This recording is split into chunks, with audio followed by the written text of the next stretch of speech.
Welcome back. Now once we finalize the design, we can download the final image. We can do that by going to this arrow.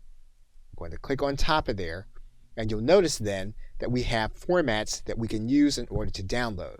We can download this image as a PDF.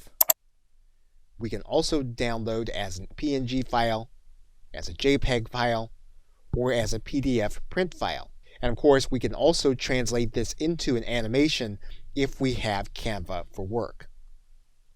So the first thing we're going to do is we're going to then click this element that makes this a PNG. We're then going to click the download button. Canva will then prepare the design, and then we'll have access to it on our hard drive. And you'll then be able to view the image from your hard drive. And you'll see the image here.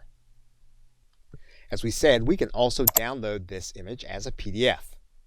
So in this case, we're going to use the PDF standard. Canva is going to prepare the design. We'll then be able to download the PDF to our hard drive. And then we'll have access to view the document.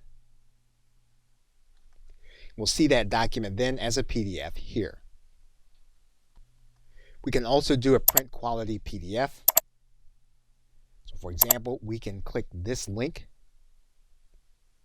We can decide to leave out the crop marks, and then we're going to click download. Now this one does take a little longer for Canva to prepare, but once it's prepared, we can then click this link. We'll have access to our print quality PDF. Okay, so with that, thanks, and I will see you in another